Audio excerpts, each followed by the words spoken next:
FEMMEnomenal Women's Month podcast series. I wanted to chat to you guys because I've been seeing you on the internet for the longest time, and as a woman in comedy, I can't help but be inspired by you. So here I am with Lindy Johnson and Kate Pinchuck, two of South Africa's hottest women in comedy at the moment. Oh, yes, girl, work it. So, Lindy. Yes. At what point did you start on Twitter and then decide you wanted to move to the stage? Thing is, I've always wanted to be a comedian, but like, I think I was talking to my friend earlier about this, we as women are constantly analyzing our behavior and how it affects those around us, and then also, because of that, we underestimate ourselves, because now you're like, I make people laugh, I'm funny, but am I funny enough? Is it enough to be on stage? I don't think other people will find me funny, it's just my friends. So you keep lowering yourself, and then it got to the point where I was just like, you know what, I make the people around me laugh, that's fine. And then I got Twitter, and I was making these strangers laugh, and strangers coming up to me on campus, they were like, yo, you're so funny, do you do comedy? And I'm like, no, stranger, but I should. You should, yeah. And then I was like, from there, it gave me the confidence to get on stage. What was your first gig like? My first gig was the most amazing gig, probably the second most amazing gig I've ever had. The first was Trevor Noah with Nationwide. The first, just had to bring that in casually. Yeah, we'll get there. The first gig I ever had was Marty's Got Talent.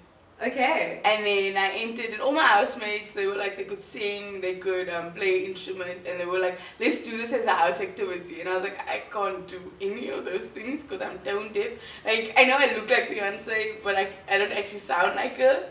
So I was like, okay, this is my chance. I'm going to do stand-up comedy. And I did it, and I came second. And Robin Feeden was the host, and he was like, actually, this is where you need to go. This is where you need to be. You need to do stand-up comedy. And now I'm here on your couch. And now you're here on my couch. Amazing. And Kate, what was it like for you? I did improv at uni, improv comedy, and so that was like how I kind of entered into stand-up, but I also hadn't considered being funny as a career path at all until then. And people always like, are really funny, and I was like, am I? I don't think so. I'm like, yeah, I don't know, I just didn't see myself as funny, and then I started doing improv comedy, and I was like, oh no, I am funny.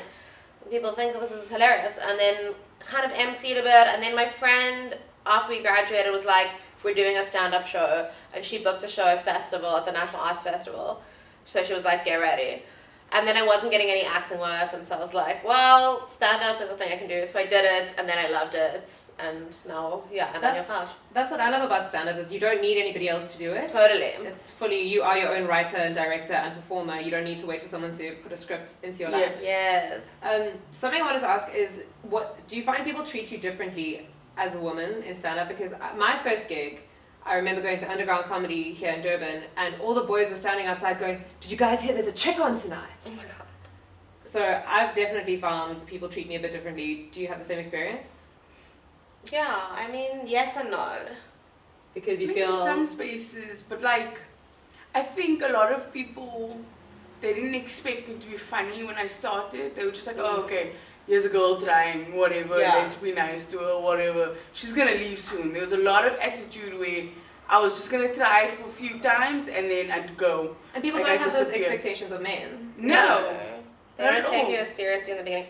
So like comedy I feel is complicated because on the one hand it feels like a meritocracy where you get spaces for being good, and I don't feel like I've gotten spaces for being a woman. I feel like I've gotten spaces for being good at what I do, and I feel like comics respond to you if they see you have potential or they think you're good. Then they'll take you on and mentor you and help you, regardless whether you're a woman or not. But there is some very casual sexism and misogyny in the space as well. So, like, yes, I do feel like I get treated differently because I'm a woman. But I don't feel like it impacts my growth as a comedian at all. So while I try my best to dismantle it, I also, I'm more focused on doing a good job, like gaining traction in my career. That's so much more important to me because I realize now that the more power I have, the more influence I have, the more I can do to change things. And being this angry woman who keeps shouting, and it's just nobody's gonna listen to you because you have no name. They don't care about you as a human being. So you have to build your name so that you can change things. And humor is a weapon. It is. Totally. Because getting angry is never going to make somebody want to actually change anything. Yes. It make people think about things when you're making them laugh. Absolutely. It's the most accessible way to get people to listen to you. And do you think people expect your content to be women-centric? Yes. Of course. And are people surprised when they see your shows? I guess, I mean, I feel like my content is woman-centric because it's really personal, so, and I'm a woman, so just by virtue of being personal, it's about women. Yeah. And I think even women don't feel welcome in comedy spaces as an audience as well. Yeah. It's like this boys' club of activities. Well, I mean, in terms of my content, I remember when I started, a lot of people would come up to me and be like, you know what's so cool is that you don't talk about the stuff that other women talk about. Like, oh, that makes me better. Dana Alexander has a great joke about that where she's like, oh, I'm your favorite person in a group of people that you hate.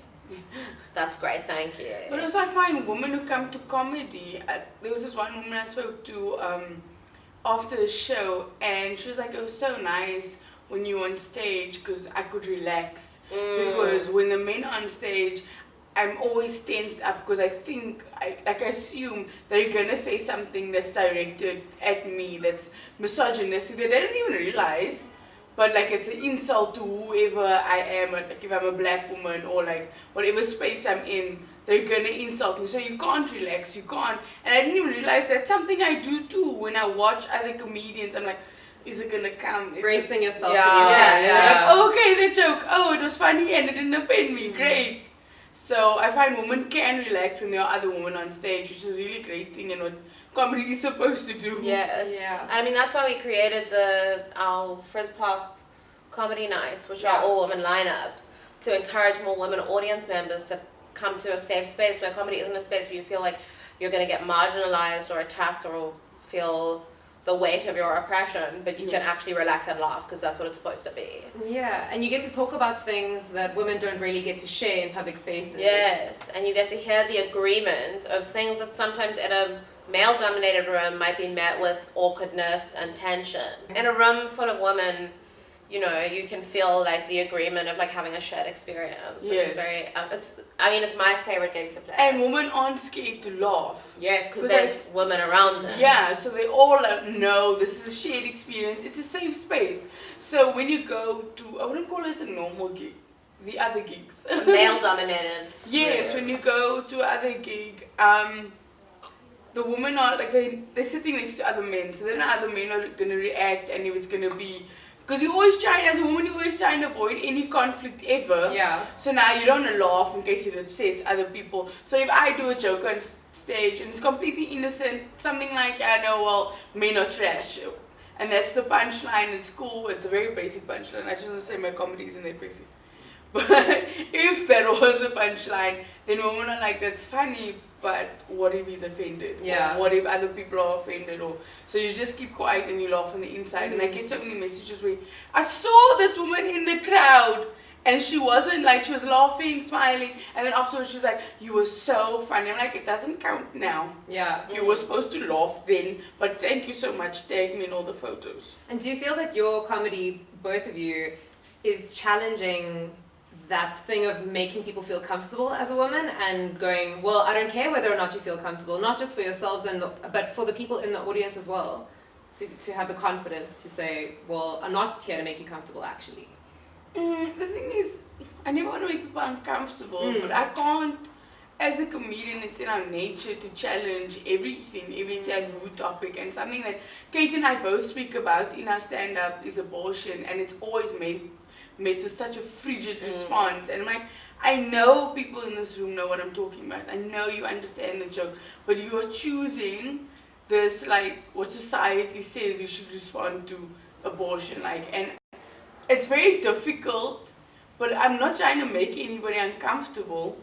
You're trying to have your say. No, I'm trying to start the conversation. Yeah. And I don't want to be a conversation starter. It's just the nature of my job now Yeah. that I have to do this thing. It's a responsibility. I was going to say, do you feel responsible for that? I do. I feel responsible. It's made me read so much more. It's made me look at all the angles, all the possibilities, because I'm also not looking to offend anybody. If there's someone who's had an abortion in the audience, I don't want them to feel uncomfortable. I want them to be like, yeah, this is a normal thing that we talk about and it's cool. Yeah. At what point did you two meet and decide that you had to do something about the spaces in comedy? Very early on. We met when we'd both been in the scene, but we never got put on the same lineups because you don't have lots of women on a lineup often. So you become a token. Yeah, it took years. It took forever for us to be on the same lineup. So we ended up, I think I messaged Lindy, so all her friendship stuff. You slid into the DMs. I slid into Lindy's DMs and I was like, please let's meet, because I've been hearing so much about her, and I was like so desperate for another woman my age and the same level as me. And then we met up and we had coffee and chatted like so much about the scene and what we wanted to do in it. And it was the first time I got to share my experiences of being a woman in the space with someone who like understood it. It was like very validating. It was so affirming because like I would say something and then Kate would be yes, and when they do like that and I'm like yes. Yeah. So the whole conversation was just like me too. Hashtag me too, yeah. That's how it started. I was there. Oh my god, amazing. So how long ago was that you've been how long have you been doing Frizz Pop? About a year. Yes, we started in 2018. And do you have enough people in Cape Town to fill the lineup? I mean, I know you're not Cape Town based anymore, but do you have enough people to fill up your lineups? We've had like 4 or 5 Frizz Pops. We've only had a repeat act once. Yes. Wow. Because the whole point of the Frizz Pop at the Raptor, so Frizz Pop is also the show we do together. Yes. But the Frizz Pop at the Raptor Room lineup show, the whole point was to create a space for new women comics to perform in. So every week or every month we had one space for a woman comic who had maybe never performed yet, to create a safe space for a woman comic to start comedy and to encourage more women to start comedy. Because it's intimidating. Even my experience of the guys being like, oh, there's a trick tonight. Yeah. Oh, we'll see. We'll see. Super intimidating. Yeah. So we wanted like a supportive space with like women who are more experienced than you, who can like support you. Yes. And so we're also trying to create more women comics, basically, to grow the industry. But also like to keep them. Yeah. So there's a lot of women who try comedy and never do it again because Yeah. they just didn't. They felt the space was too intimidating, or even if you don't like it doing comedy, I just want the space to be more affirming, more welcoming for women. You don't have to like, because the first time I tried comedy, I was at Armchair and it was just men everywhere and they were just staring at me and I was like, it's in a bar where people are drinking alcohol, and at the time I wasn't drinking at all, and I was just like, and I never went out to bars or nightclubs, so it was very scary for me, but I just loved comedy so much. I was like, I'll do anything, it's fine. But what if, because I watched Material, Riyad Musa's, did you guys watch the movie? I watched that movie and there was a scene where Riyad went to a club and then as initiation they threw a bucket of beer over him, and I was like, I'm so scared they do that. Really? Oh my gosh. I'm like, I was so convinced they're gonna throw beer so on me and I have to go funny. back to my mother's very Christian house and be like, yeah, I smell like beer after I tried comedy once. I'm an alcoholic now. Oh my gosh, that's so funny. Who are some of the women that have come through your Frizz Pop lineups? Mel Jones, Lindy Johnson, Kate So, Pinchuck. Sophie Jones is one of the new ones. Yes. Was Mira, Tumiam Ka. yes, Roshana Daniels. She's great. I want her to She's do it more. fantastic. Yeah. Arlene Peterson, Arlene who's great. She's looks coming just up. like me. That must be confusing. Oh, not for me. She's A great. double act where We've had Gilly Apter. Gilly, Gilly. Yeah. And in the show you guys do together, so you, I mean, just for the sake of people watching who don't know what I know, how does it go? What's the format? Do you come on together? Do you come on one at a time? well, we come on together. We do a dance routine. It's very good. Yeah, it's choreographed by me. That's a proper English word. And then we do 20 minutes together. Yeah, so we do 2 mics, which is this thing where you have 2 mics and you both speak on the mics. That's my description of two mics. It's the thing where you have mics, but instead of one, there's two. Basically having a conversation. Yeah, with us, with each other, but and just audience. like not your guys' kind of conversation, because ours is very funny. So it's not the same. Shots fired! We want people to pay for this. No, we want people to pay for this. So what's the difference between our conversation and the conversation they have at home? You see, I'm telling them, this is why you pay money. Okay. And also, we won't insult you this much when you come. That's not true. Depends what you're wearing.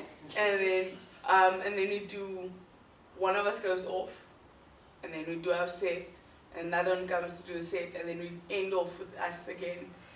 But not really, we just say bye. Yeah, sometimes you talk to them. It That's depends true. on the audience. If you want to talk to you more, then we would. Yeah. It hasn't happened yet, but maybe you guys will be the audience where we want to talk to you more. And you feel, did it always happen quite organically between you two? Yeah, we also live together, so we talk to each other a lot, you know. We Yes. have quite a good rapport. And material comes from your real life experiences? Yes. Yeah.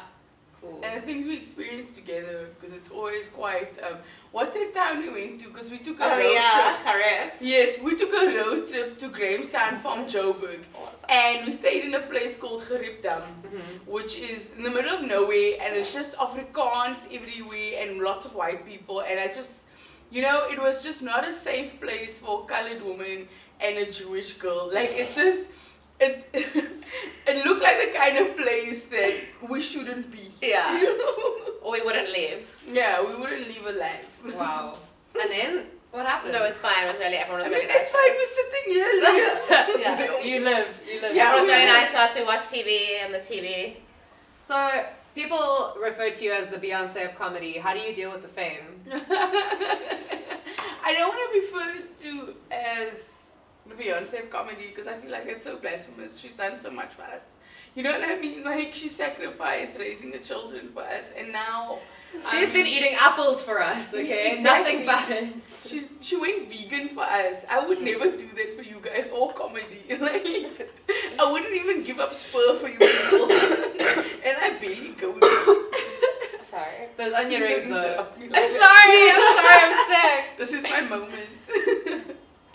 But I don't think anybody calls me that. They shouldn't. But dealing with the fame is really difficult. Actually, I'm learning now. As I don't think I'm famous. I just think people are starting to recognize me and they know which space I'm in. So it's very difficult because like I'll go out and I'll be like, why is everybody staring at me? This is so rude. And I'll go home and then one very brave person will be like, are you that girl?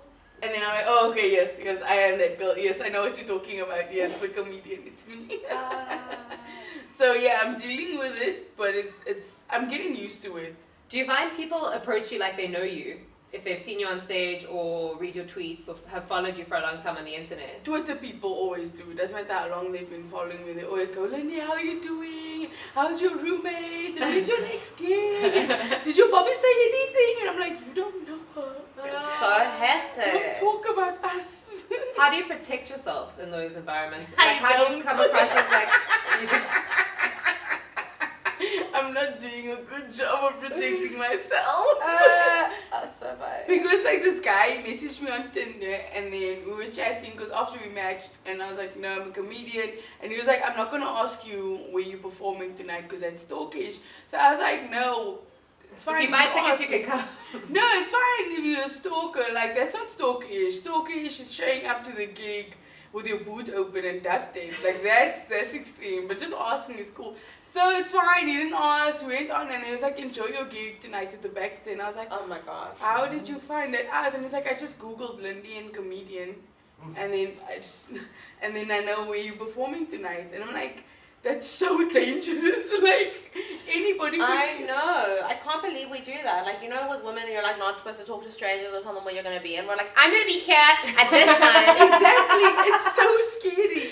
People know where I am all the time, even in strange cities. Like I'm in Durban. I don't know where I'm going and how I'm going to get. We've told everyone where we'll be and when. So if somebody wanted to kidnap you, it would be so we easy. made it very easy for them. I mean, We've helped them. if anybody kidnaps me successfully, I praise them because I am not I'm heavy. How are you doing that? And I'm loud. I'm not saying Like they're not there's gonna a keep you in the challenge. group Yeah, you're like, if anyone can kidnap me, 2 free tickets to Comes for life. the show. Yeah, comes forever. Please don't kidnap me. Well, actually, they'll just have you there as a performing comedian. That's true. It'd be a Like problem. we do comedy in the basement. But comedy is a very vulnerable space. You're showing a lot of yourself when you're out there, when you're on stage. How do you protect yourself emotionally? Not so much on a physical level from kidnappers, but from your energy just being sapped and draining yourself all the time. If you're gigging nightly, which I'm sure you guys are almost, Yes. yeah? How do you make sure that you don't wake up crying? Because that happens. It's a practice, I think. I What think do you think? It does happen, and I think it's a practice, and you get better at figuring out how much of yourself to share and how Yes. much of yourself you need to protect and keep. And I think in the beginning you want to share everything, and then you learn that I won't say anything on stage that makes me uncomfortable. Yeah. I'll share a lot of things, but nothing that makes me. I talk about sex a lot, but not in a way that makes me feel uncomfortable. And if I say something and it makes me feel uncomfortable once, I will not talk about that thing again. Because I'm not willing to risk my mental health for my job. Yeah, because I think people don't know how vulnerable comedy actually is. They Yeah. see you standing on stage, they see you telling jokes, they laugh, and it's all fine and well and fun and funny, but they don't realize that a lot of comedians really struggle internally with what's going on, and putting yourself out there is an act of courage and vulnerability. It's not easy to navigate that. I mean, a lot of comedians are known to be depressed. How do you navigate that? Well, you're facing Hey. Yeah. Holla, holla. Squat deep. you're facing rejection all the time. Constantly. You're opening yourself up to being rejected to your face and confronting that feeling, and I think that is very vulnerable and takes quite a lot out of you. And it does happen. It's not that you're opening yourself up to rejection that doesn't happen. You're opening yourself up to rejection that inevitably will happen. You will get rejected and will hurt you, and you'll have to get back up again and do it. But I think it also makes you incredibly compassionate and willing to fail. You have to be very good friends with failure, because if you're not willing to fail and learn from that, you can't do it. I think that I didn't learn until I was well into comedy, actually too far in, is that comedy is everything. It's so all encapsulating. So my interactions during the day, because I'd be with friends or with strangers, and I used to work a retail job, and that's very emotionally draining. And then I'd go on stage and I'd do the same thing, and then my whole body would not respond well because it's too much to the system. So you have to plan your entire life around this thing you're only going to do for 5 to 30 minutes at night. So you have to plan your entire day and how, because it's so intensely emotionally draining in that moment. Comedy is so all encapsulating. Yes. It's your whole life. It's your entire focus changes when you get into stand-up comedy, when it's something you really love. So from then on, you have to align your entire day to how much energy you're going to expend later on. And people don't think it's that much, because it's just 5 minutes on stage, it's just 30 minutes, 10 minutes, whatever. But it is a lot. It's not just that. And it's all of you. You're so vulnerable. You are depleted at the end of that. So you have to arrange your whole day so you're ready for that. So most days I don't speak to people. Kate knows. Yes, I live with her. She lives with me, and I most times the first time I speak to people is when I go to a gig. Because I know I'm the type of person, this is just me, I'm not a very social person. I don't like talking to people that much. I don't have that much to say. That's so not true. It's not that I don't have much to say, I don't care to share it. Yes, that's why. Yes, that is way more accurate. I don't care to share it and talk to other people about my thoughts, because I don't feel like everybody's going to get it. And explaining myself is so draining. It's draining. Yeah. So then I go to comedy, I'm around comedians who already understand me. I don't have to spend that much energy, and then it's just stand up, and that's the way my day goes, and it works for me right now. Because you figure it out. Just if you work a 9-to-5 job or any other kind of job, you figure it out on the way there. You're like, this works for me. But it won't ever work for you unless you find it. Yeah. You have to consciously be like, it's not working, I'm gonna change the situation, I need to be more. What are your rituals before and after a gig? for either of you? I go over my set. I usually do a like body scan. My mom's into meditation, so I body scan up my body. I close my eyes and like to ground myself. And the more I gig, the less intense of a thing I have to do. Like when I started, I used to literally have to clear my entire day because I would get so nervous that I couldn't do anything properly. And I would like go for a run, have a bath, do yoga, like do everything to like calm myself down. And now I like more just have to spend a bit of time alone to like get into my own brain. And then sometimes listen to music. I have a couple songs. I have a playlist that I like to listen to when I'm like driving to a gig or going to a gig. Give us one of the songs that's on the playlist. No Church in the Wild. Yes. Perfect. And it's currently got a lot of Lizzo on it. Yes. Hey! As it should. Yeah, and then like body scan and... But also part of the ritual for me was just gigging a lot. And then like getting used to doing that all the time. And then it felt like less of a strain or draining thing to do. Yeah, so mine is basically just, it's just like the more you do it, the less prep you have to do. Yes. So mine also used to be, not the whole day. But That just was like in the beginning. the hour or two before, and now it's just before I go on stage, I need nobody to speak to me, just for like 2 minutes or so. And then I just need complete silence, both around me and inside my head. And then I can go on stage and do the thing. And as long as I know my set, I'm super confident, I'm fine. And then afterwards, I need quite a bit of coming down. Because there's something very invincible about being on stage. Like you feel like you can jump off a ceiling or something, you know? Jump off a ceiling. Yes. Can't even jump on a ceiling. Don't worry about jumping on. I didn't ask you the logistics. You don't need to explain this for me. But I know that I'm feeling. the one doing the jumping. Yeah, I know that feeling for sure. You do. You don't know feel my like you quad can fly. strength. I don't actually know.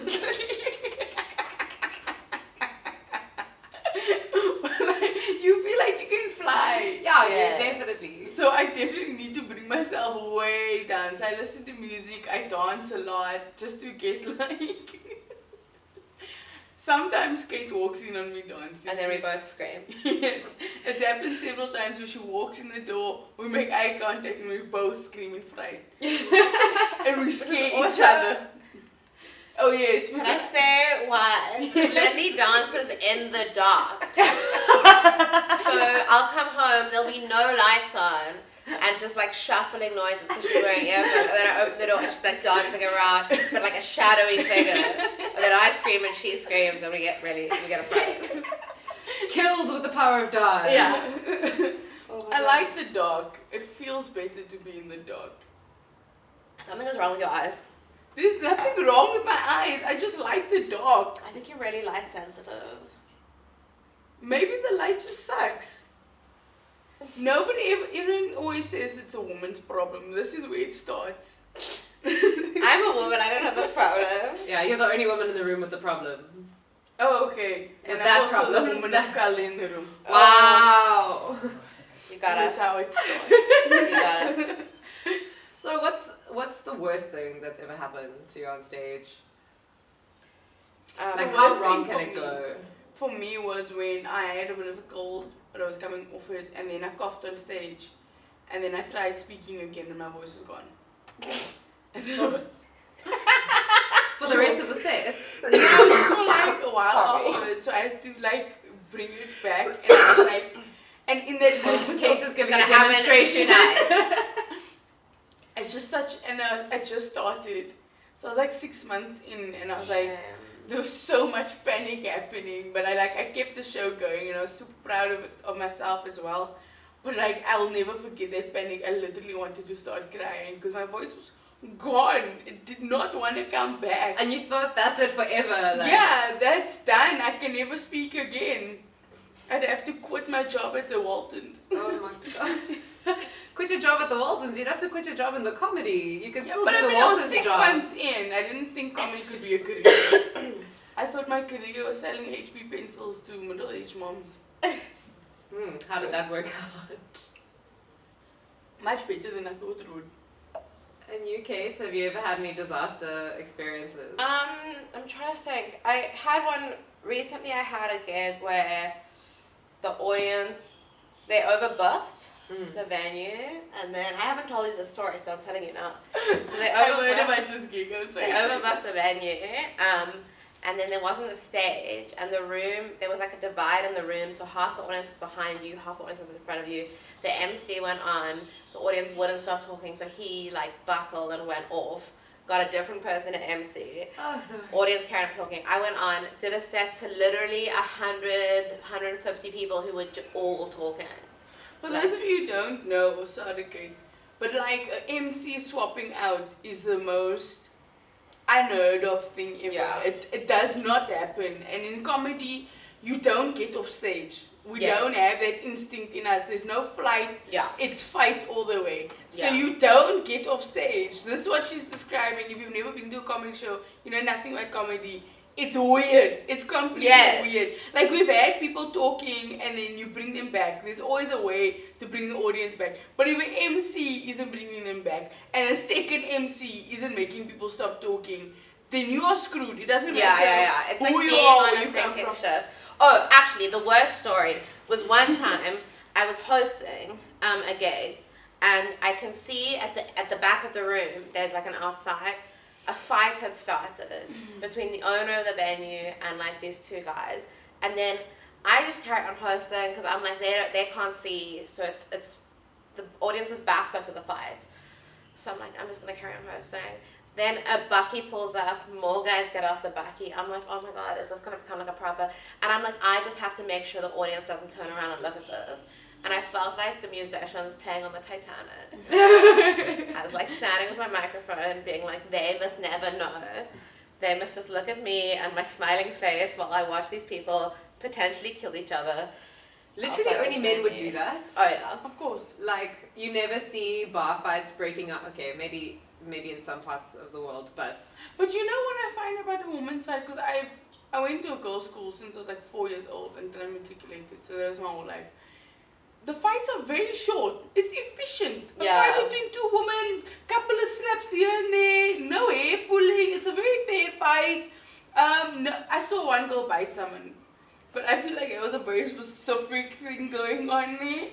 But the fights are super efficient. I actually enjoy a girl fight. Like I would definitely, like I'd watch a few. I You pay understand. to see a girl fight. I wouldn't pay to see a girl fight because I don't want to encourage violence. But if it is happening around me, then I'll choose a winner, that kind of thing, put some bets on place, that kind of thing. But a men's fight, I'm just like, you guys are trying to fight to the death. And none of Men you are always play. trying to kill each other. They're like not fighting chill. They're like, I saw Can the you other blame day. them? Yeah, just what? 'Cause they're I right. mean, it's basically the population taking care of itself. Yeah, that's like, true. Yeah, it's true. The problem Sure. just solving itself. yeah, exactly. One bashed head against the wall at a time. Oh my god, why? That's what I saw the other day. Man bashed another man's head against a wall. They were Why? playing pool and they got crust. And I was like, you calm yourselves down. Oh my goodness. This is why we need women on stage with microphones, because men do crazy stuff Yeah. like that. Yeah.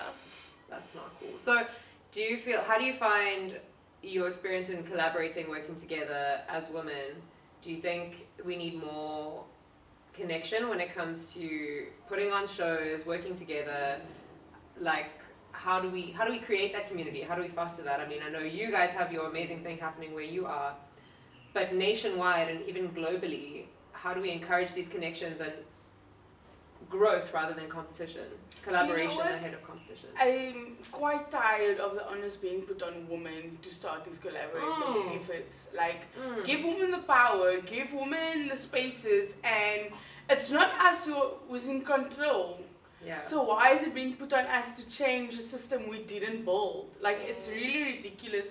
And it's always this thing of women stop tearing other women down. And like, of course we're going to tear each other down. If there was only one comedy spot on the lineup for a woman, of course I'll try and fight every other woman I can see. You know what I mean? Make more spaces for us, Yeah. and we'd be the best of friends. Yeah. But I also don't feel like there is competition between the women in the industry. I think everyone is very supportive in my experience. Yes. Everyone's very That was supportive an of each other. example. I wasn't Yeah. being serious. And I think just reach out. Reach out to the women around you, because generally when you do that, in my experience, the women around you in my industry at least are very much willing to collaborate and help and work together and want to be working with more women and want to be doing stuff together. Definitely. So reach out. I've totally found that as well. So if there's a young and upcoming woman, or not even upcoming, someone who's never tried comedy before, would you recommend them trying to get in touch with you or one of the other women comics in the country? Yes, and we will help you. I always say that to all the women who talk to me about wanting to do comedy, and a lot of people don't follow through, which is really disappointing, but I do get that it isn't for everyone. But I always say, if you want, like, I will do everything to help you. I want it to be easier for you than it was for me. Yeah. And then it will be easier and easier. If you want to try comedy, write down a 5-minute set. That's all. You don't have to do anything else. Write down the 5-minute set. If it makes you laugh, contact us. Yes. That's all you need to do. Yeah. Just write the 5 minutes. Then you are doing 90% of the work. The 10% is us telling us where to go, what to do on stage, how to connect to the other comedians. If you're too intimidated, we got that. 90% of it is you just writing 5 minutes of comedy. That's all you need. We will help you. We're not just saying that. We will help you. And do you offer advice on workshopping material and things like that? Or do you feel your work is your work and you need to workshop that yourself? No, I think it's a very personal thing. Yeah, so I've had newcomers who ask, what do you think? And then I'm obviously very happy to help. If I must watch you, I will do that. Yeah. I'll help you as much as possible. But if you're not asking me, then I'm not going to tell you. Because I don't feel you should tell someone what to do on stage. That's funny, because when I started, I found after every show, men wanted to come up to me and tell me what they thought of my set. Yes. You did this wrong, I like this, try this. Oh, let me help you, I want to train you. These are the fucking 8 elements of humor. Like, I don't care what you think. No woman has ever come up to me and been like, you're doing it wrong, let me show you. Yeah. It's like something that men feel obliged to do. I do appreciate comics making notes on my set and giving me feedback about it. That's how you grow. Yes. And so I think if you see something that you want to give a note on, give a note. That's kind of the culture of the industry, which I like. That people go like, oh, it's not nice when you're in the beginning, because in the beginning, really what you should be doing is just being on stage a bunch. Yeah. And you shouldn't be worrying about There's no advice that someone can give you when you're starting, because you're still finding your voice. Yeah. Quite literally, your voice. And you need to be comfortable on stage, and that's more important than you're funny. Because if you weren't funny, you wouldn't getting stage time. So if you are still getting stage time, you are funny, and then you will grow. And also the only thing that will make you grow is stage time. Yeah, because I've felt uncomfortable about that personally as a comic, is like, am I actually even funny? And sometimes I think probably not. But if I'm getting stage time, I really appreciate what you've just said, because you make me feel like maybe actually I am a little bit funny sometimes, which is great. But becoming comfortable on stage is something that I need personally, and that I'd like to see more of. What advice would you give to somebody like me that wants to start their own gig in their city? Do it. Just do it. Absolutely do it. But make sure that you know the gig is good. And the thing is, there's a lot of elements that comes with having a good gig. Like, just basically the room, is it small, is it compact, low roof, those kind of basic things, really dark, that's perfect. Like, any basement type of thing is perfect for stand-up comedy, like anything underground. This is why I like to talk. If you feel like you could actually be murdered in the space, then it's a good Yes, like if you feel like this is a room where someone could hide a body, that's where stand-up comedy should happen. Yes, good sound, good lighting. Yes. But also, remember that you've learned stuff from doing a bunch of gigs. You've learned what works and what doesn't, so take those things that you've learned from bad gigs and good gigs and just implement them. Make sure you have a good relationship with the owner of the venue. Yeah, and that the terms are clear at the beginning of what they're giving you. And be stern about it, because you know comedy. They don't know comedy. Yeah. So when you go in with that knowledge, you need to be, okay, this is what we need, this is how it's done, and you don't compromise on that, because comedy is extremely temperamental. So if you maybe have people serving food, fucks up the comedy. F's up the comedy. So we'll just bleep it out. And there was something. It's gone. Oh, where do you want to take Frizz Pop? Do you feel like it's something you want to take to the world? Yes. Yes. we're already planning our trip to Australia. Yeah, we like- have a lot of money, so we're gonna Yeah, use all that money to like- go there. We have, Funders, apply now. yes, if you We're want to looking for fund us, we sponsorship. want to go to Australia, Adelaide Fest. There's Yeah. Adelaide Fest. And Melbourne. Edinburgh. I was just gonna say, I totally Edinburgh. see you guys at Fringe Festival. Yes. Yeah, we definitely wanna do fringe festivals. You want to? Yeah, we wanna do festivals. That's what we're doing. Anywhere that Frizz Pop can go, we want to Yeah. go. And TV stuff? financially. Would you guys consider writing a TV series? Yes, we would consider doing that. Lindy's got a thinking face. I've got my ashamed face. Yeah, apparently I can't tell the difference. Thank you so much to Lindy Johnson and Kate Pinchuck for Thank joining me you. on this conversation. It's Thank you so so much great for to having talk us. to you. Oh, such a pleasure, honestly. Thank you. Let's do this again. Yes, Please. And you guys are always welcome on my couch. Thank Yes. In you. my house. I fell asleep here on your couch. You know? Not on this Not this couch. one. No, this one. Not on Another this one. Very comfy couch. You're so comfy. We should have filmed on that one. Yeah. No, we would have slept. Oh, we would have fallen asleep. There we Yeah. go. Okay, cool. Well, thank you so much for Bye. joining me. Thanks. Bye. Bye.